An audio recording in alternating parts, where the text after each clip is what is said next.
What's up, Chiefs Kingdom? We just won. We did. I don't know what else to say.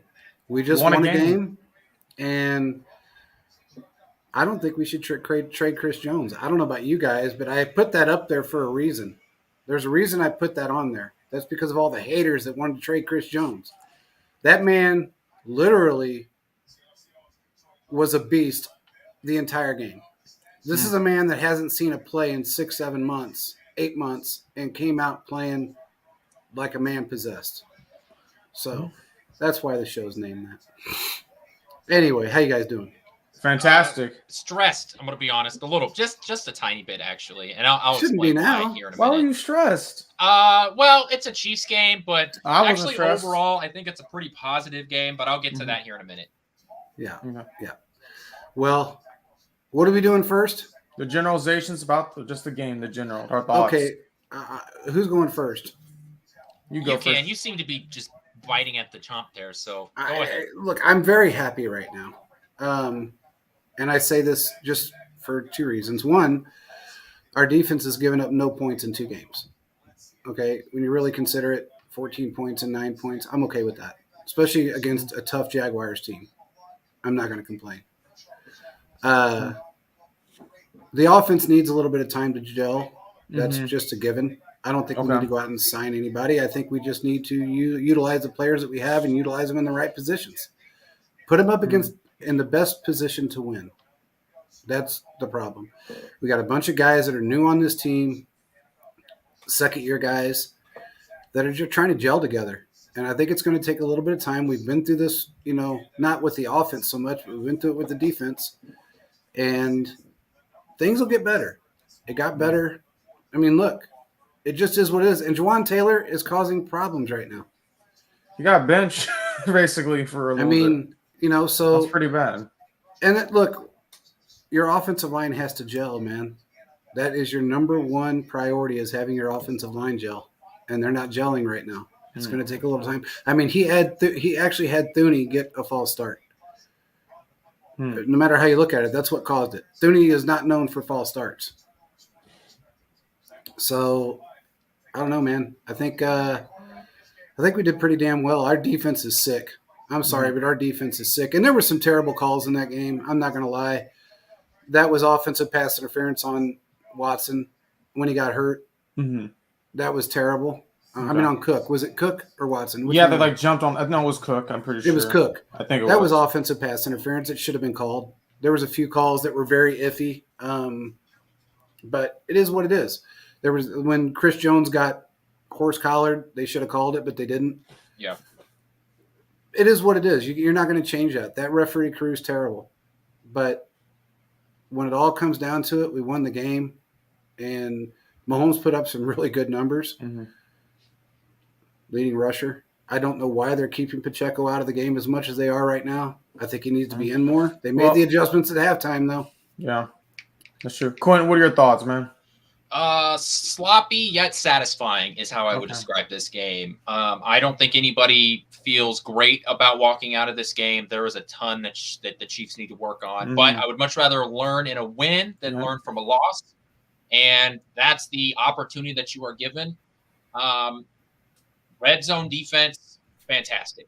You didn't give a touchdown today, and the Jaguars were in the red zone quite a bit. It had multiple opportunities with some passes. You used the back of the end zone as an extra defender multiple times. I mean, we saw as soon as guys were catching the ball in the air, you just push them out of bounds, and you don't allow them to get that second foot down. That happened 3 or 4 times. 6. Red zone defense, great. Yep. I know that the Jaguars had a banged-up offensive line with their center and their right guard, both have ankle injuries, but you took advantage of that, right? Chris Jones showed up. George Karlaftis showed up. I mean, this was a very, very, very good defensive day for every part, and it's great to see. It's good to know that if you absolutely have to, you can depend on this defense. They're not going to get pushed over. And then on the offensive side of the ball, man, Juwan Taylor had a microscope under him, and we saw and there had to have been a conversation between the ref crew and Doug Peterson, the NFL saying, "Hey, we can't allow that to happen." So I would say sloppy yet satisfying, but we get the W. And when the Chiefs are in the playoffs, it doesn't matter. When you're fighting for that 1 seed, it doesn't matter how you get the win. It just matters whether you have more wins than the next team. Yeah, and kind of add on to what you're saying, I do agree with you about a lot. I thought you guys have both said. The one thing I would say as a whole, though, is this. I still believe they need to make some type of trade for a receiver just to help out, because I just don't think these young guys could get it done in the playoffs. That's my opinion personally. Or doing Scott. I think they can do a lot of great things, but we need someone else. Now, if that's going for Mike Evans, that's probably going to cost a lot because he's going on fire right now. But I think if the Chiefs can just sign someone else that can help, it's going to make a lot of things better. But I do think this year is one thing we're going to learn. The defense is going to have to build this team out just due to the choices the Chiefs decided making the offseason with no money and trying to build that defense. I mean, they're a top 10 defense this year, and we're seeing it. Nick Bolton's playing out of his mind. Chris Jones just showed up. Everyone's knowing their assignment and doing what they're supposed to do. They only gave up 2 touchdowns. They only gave up 1 touchdown. Correct? No. 3 field goals. My bad. 3 field goals. They played extremely, extremely well. So to see what they've been doing week after week after week, I think this defense is going to be the best we've ever seen in the Kansas City Chiefs era with the Spagnuolo defense as a whole, because normally it takes about 8 weeks for them to get it figured out. And now they're just going out there and balling. I do believe, however, that the Chiefs can continue to win like this, yes, but they're going to need to add someone else in order to help with this passing game. Because I know there was some issue and they finally figured out, but you also have to let Pacheco run the ball. When you let Pacheco run the ball, it's over. It's over. And we saw that. I don't know why they're letting Clyde run and letting other individuals get action and things like that, but you got to run. You can't go have 23 play calls and 2 of them be design runs. You got to have some more running plays in there. Yeah, I agree with that part of it. I don't know if we need another wide receiver yet. I'm not going to jump that bandwagon just yet. We don't have the money to go sign anybody, so it's not even an option at this point. I mean, free up some money again. It's the only way you can do it. But yeah, I'm not going to jump the bandwagon and needing a wide receiver yet. I think these guys, you got MVS that's still going to get involved, and he's still playing somewhat of a vanilla offense. I do agree that Pacheco needs to be involved a lot more. Kelsey was on a snap count today, which wasn't great. Once he's back in the fold, I think it'll smooth out a little bit more. You could tell he was dealing with a little bit. He was moving a little gingerly at times. So yeah, but he had towards the end. Up his ass today. I mean, he was just ready to go. He was. I mean, even at the end of the game, you saw him jawing with some of the Jaguars. Well, that was because they went after Mahomes on that kneel down. That's why. Mean, he was just ready to go. So glad to see him back in the fold. But that was good. I guess my last thought before we move on to our MVPs of the day: how many teams can lose the turnover battle and the penalty yardage and still win? And when I was talking about earlier about why you should still feel good about this team is because that's what Kansas City did, right? Yeah. Kansas City played just a god-awful game. Let's be real. And there was a lot of bad in this game, yet they still come out with that W because they played when it mattered most. They came out, you're right, JP, they made some adjustments, right? They started running the ball a little bit more, and Kansas City comes out with the W. So even though there's quite a bit of bad when you look at this game with penalty yardage, turnovers, ball security, just Snead, for whatever reason, giving guys a mattress worth of space in between the wide receiver and where he is. So even though there's definitely some things you need to clean up, you still got the win. Yeah. It was weird to me that there was a couple of times Snead played close, and then a lot of times, again, he was just so far distance. I feel like that's a scheme because that was what happened last week. We've seen that happen years prior. I think that's a scheme. But usually he does. But he jumps the ball. Like there was a pass that was caught. It was a 3rd and 14 or 3rd and 15, something like that. And Snead usually would jump that, and he didn't. He waited until the ball was caught, and he had plenty of time to jump that, and he didn't. And that was weird to me. Maybe he was trying to help over the top, possibly. I'm trying to remember that play, but it's not coming to my He was just standing there, and honestly, he wasn't helping anyone. He watched the ball just that happened a couple of times, and I don't know why, but maybe because they were playing so they had so many quick throws, laterals, and just little bubble screens. Maybe that's why. I don't know, but I don't know what Jacksonville saw in their tape review that they had the thought process of, well, this quick game is going to ruin Kansas City because that's all they did today. they only had a couple of deep passes down the field. Yep. So they were throwing a tons of screens and quick little bubble screens. I mean, it was laterals. It's crazy. Kind of a weird game plan from Jacksonville. It wasn't. Go ahead, 0-7 in the 0-7 in the red zone. 0-7 for. I didn't expect that out of him. I got to be honest with you. I didn't think Lawrence was going to go 0-7 in the red zone. No, it shows our defense was prepared and ready to go, and that's what we need. I think last year's defense probably would have gave up a touchdown too, but they were even on the plays where it's like obviously run. They try those fake handoff run with Lawrence. I mean, Bolton and Snead were like right on it, so it's like they know what they're doing. So I mean, I don't know who they're gonna let go in free agency, who they're gonna keep, but this is a chance to be one of the best Chiefs defenses we've ever seen, in my opinion, personally. Yeah. Well, I got to tell you too, real quick. Lawrence was throwing hospital passes. I'm sorry, but that was fucking stupid. Some of the passes he was throwing in the end zone, he got Ridley hurt. He actually got Ridley hurt. That was absolutely a hospital throw. He put him directly into the goalpost. I don't know what he was looking at, but everything he threw was overthrown towards the back of the end zone.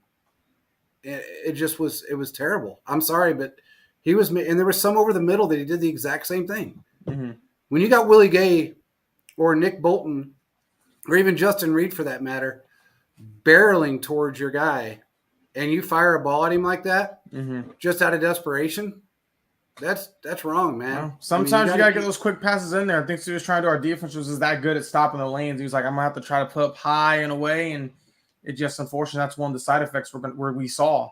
Yeah. So, yeah, I think it says more about the Chiefs defense than the Jacksonville offense. I think that's what we should take away from this.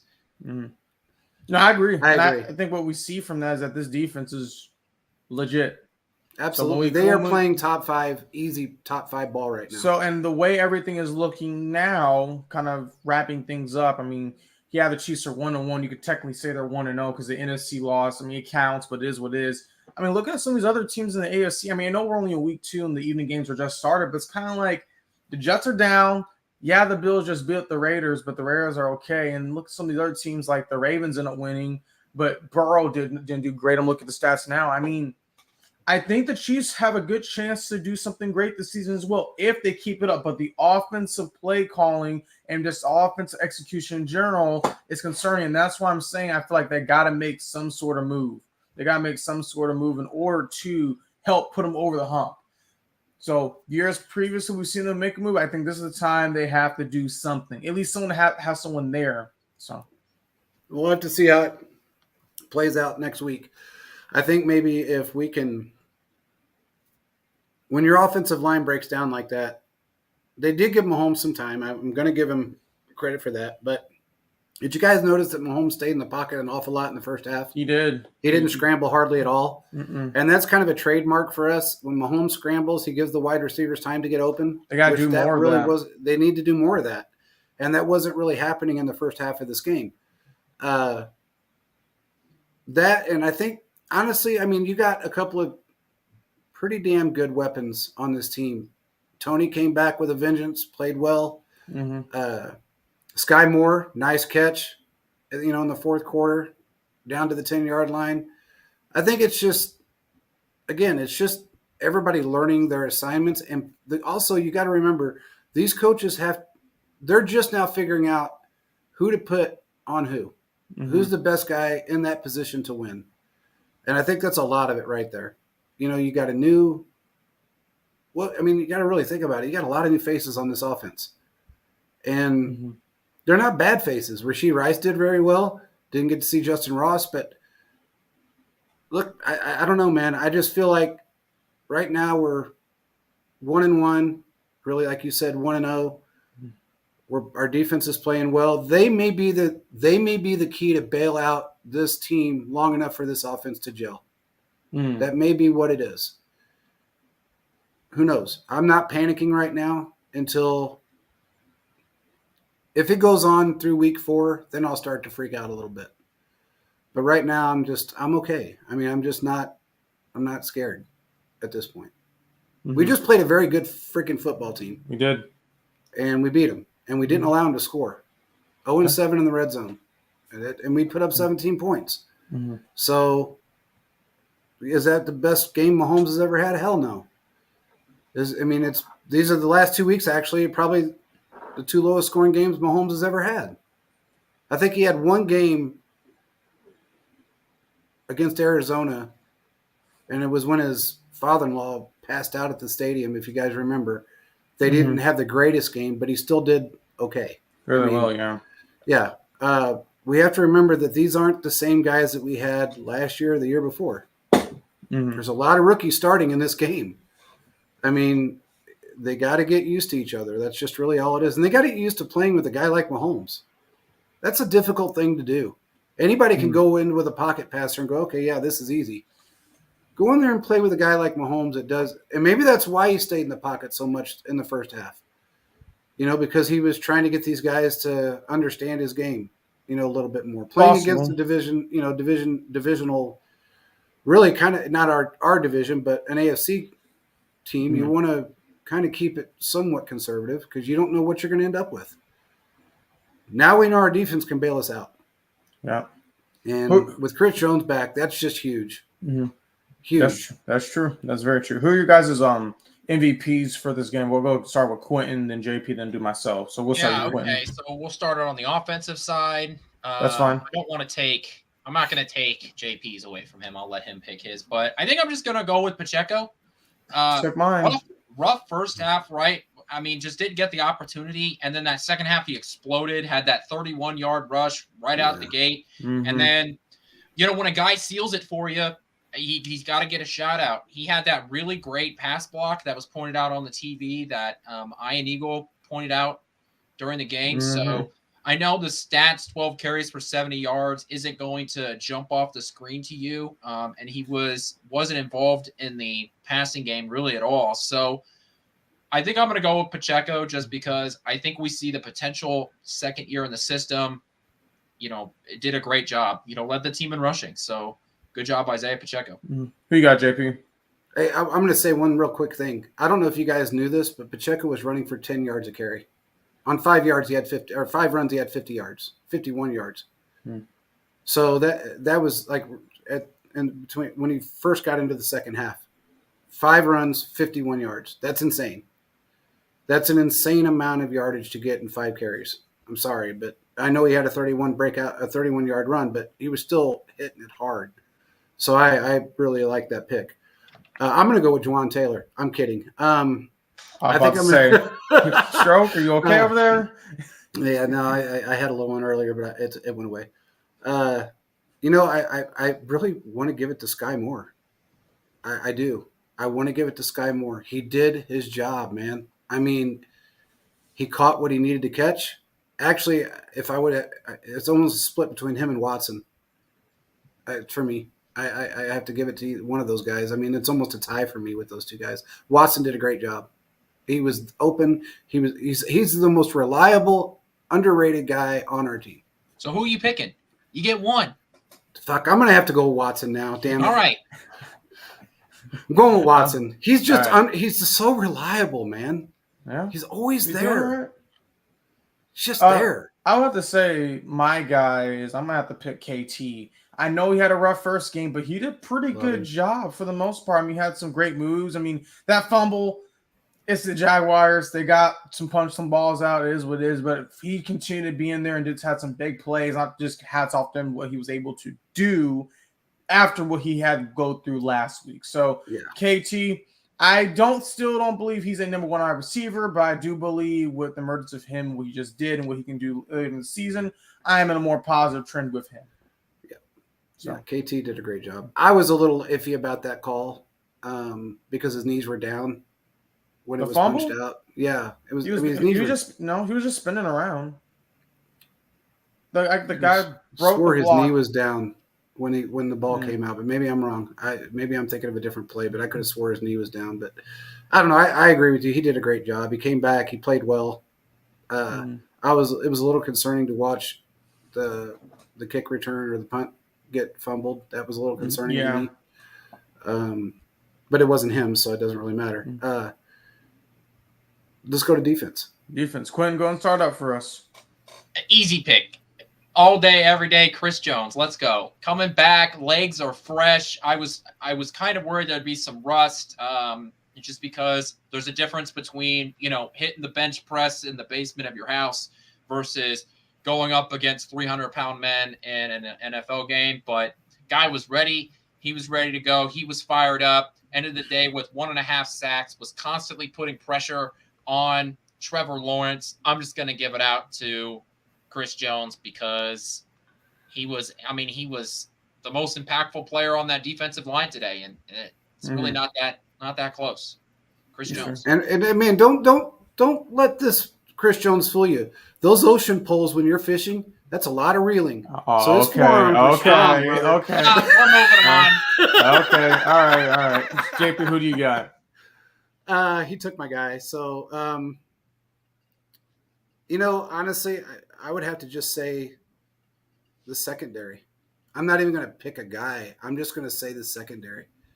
Because honestly, to keep Trevor Lawrence and Calvin Ridley out of the end zone, and plus Christian Kirk out of the end zone for 0-7, that's everybody was on point.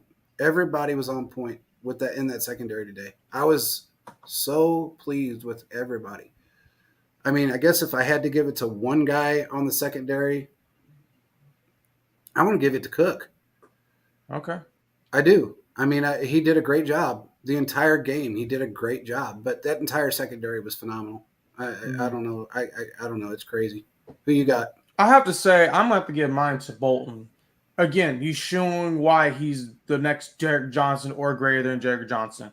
I believe he's going to be really able to do a lot of great things. Yeah, he had a little injury, came back in. I mean, the play that kind of sold it for me is whenever not Fields, Lawrence tried to do like a PA boot, try to run to the outside, and him and Snead just got on him real quickly, and it was like Bolton was there the first, and it was like, dang, they have closing speed. I felt like they knew this was happening because they've been watching tape, and I was like very, very impressed. So I believe they can.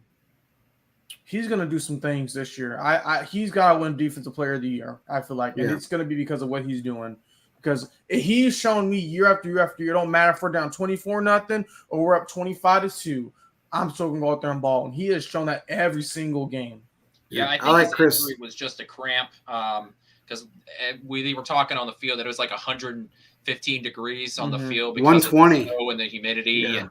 And Nick Bolton did lead the team in tackles today. So, I mean, he is what he is, right? He's just a solid, better than solid, great middle linebacker that is going to go and hit people, get the tackles, not get fooled by some of the trickery that was being pulled on him.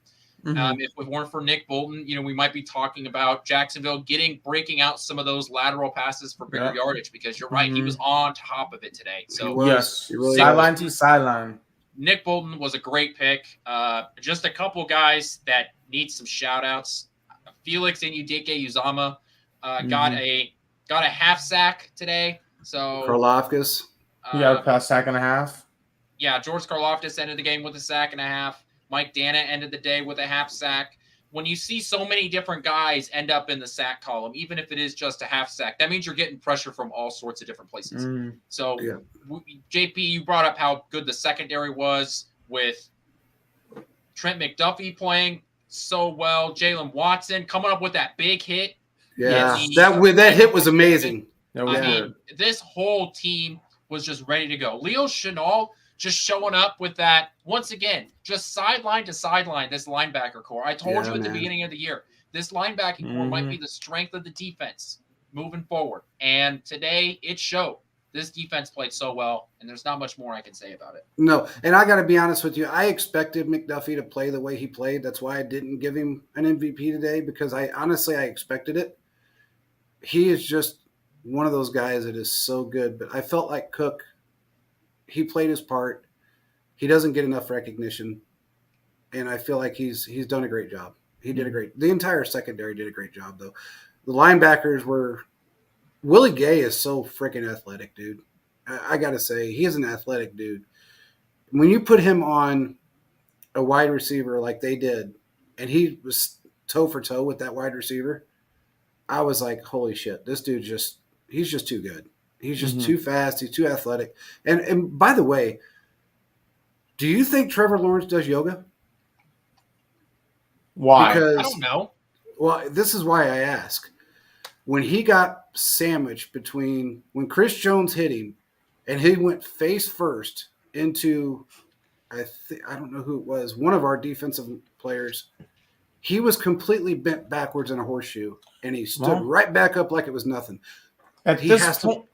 That's amazing. At this point, nothing would surprise me because I know one thing that some of the players do stuff like that to help in situations like for their body. I know Mahomes. I mean, he doesn't do yoga, but he puts his joints in weird positions just to strengthen them. So I wouldn't be surprised if he does some sort of something to be prepared for those hits. Well, that buckle, I got to tell you, when I saw his body, I watched the play right off the bat, and I thought, holy shit, he's not getting back up. Mm-hmm. I mean, he just bounced right back up, and he didn't even look like it phased him. And he was horseshoed. I mean, that was not pretty everybody's amazing. as old as you, JP. That's true. If I got put in that position, you might as well just go ahead and dig a grave right there. Just go ahead and call the middle of the field, bury my Force. ass right there in the field and be done with it because there ain't no way I'm getting back up. It's over with. But yeah, man, I don't know. I am not worried. I know a lot of people are freaked out. Anybody that still wants to trade Chris Jones, go find a new team because you don't know football. Go watch pickleball because Chris Jones lit the world on fire today in that game. He absolutely lit the world on fire. Mm-hmm. That's why I named the show this, because it was probably the dumbest take across Twitter for so many months. There's a reason why Chris Jones is who he is. I guarantee you he'll be here next year. He's not getting traded. I guess on that note, we will have to figure out. That'll be a great discussion topic for Tuesday because I think there's some give and take with that one. That's all I'll say. We can continue that one on Tuesday because I have a lot to say. We got the tag. We got the tag. Okay. All right, JP. All right. I don't think it's happening. Okay. Well, we'll have part 3 of off-season tweets, but that's fine. We'll talk about that another day. Yeah, we got to talk about that one another day. I had to put a couple of tweets out today to ride some people over that because it was comical at best. When he came out and he was constantly in the backfield, constantly in Lawrence's face, making moves. I don't know, dude. He looks thinner. I don't know about you guys. Not thinner, but more muscular, and he looks like he's lean. He's a beast. I'm excited for him. So I'm excited for this defense. I'm more excited for them than I am the offense, to be honest with you.